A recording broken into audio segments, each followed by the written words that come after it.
Intermediary is really scary for some brokers and agents and brokerages altogether. So today is our second part of intermediary without appointees. Dun, dun, dun. Welcome to Mondays with Micah. This is our second session on intermediary. The last time we met, we talked about intermediary with appointees and that the broker is the intermediary. He's Switzerland, he's neutral, and there's two types of intermediary, with appointees and without. We discussed with appointees and what that was, so go check out that previous video if you missed it, because today, let's talk about intermediary without appointees.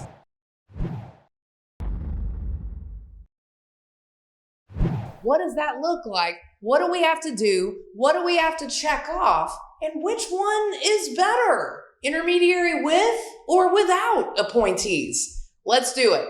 So intermediary without appointees will typically happen in a brokerage that maybe just has the broker with no agents, or maybe it's a broker that only has one agent that does not have the ability to appoint a second agent to work with a buyer. So here we go.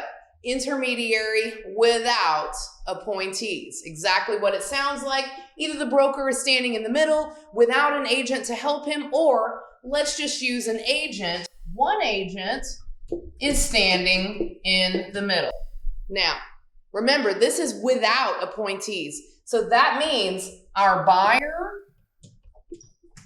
and our seller, neither of them get their own appointed agent here.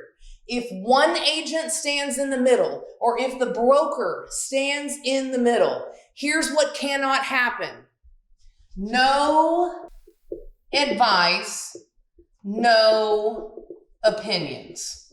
Now, we can only give the buyer and the seller, when this intermediary situation presents itself, we can only give them honesty and fairness. Yikes.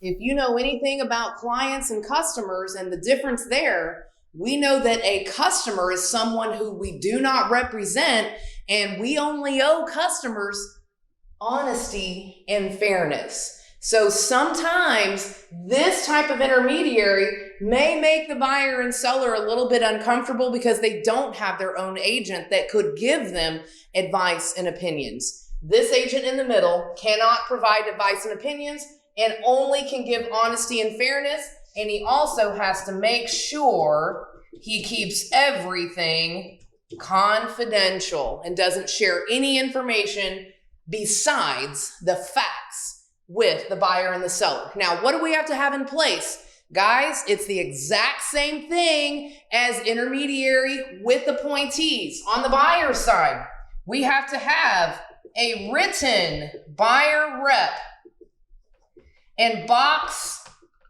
8A has to be checked, giving us prior permission to do intermediary. That's on the buyer side. So yes, it has to be in writing. That is a Texas law. Now, the seller side, the listing agreement has to be there. Obviously, that has to be in writing. And box 9A needs to be checked, giving you previous permission to do intermediary. Well, what happens in the middle here along with confidentiality? Well, this is where you will want to use your intermediary form provided to you by TR.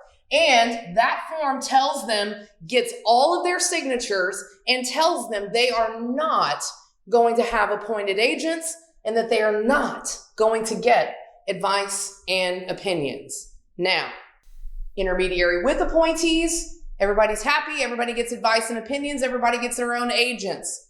Intermediary without appointees, one agent or the broker stands in the middle and suddenly cannot provide advice and opinions and can only give honesty and fairness. It is legal, but is one of them a better way that causes less issues? Probably.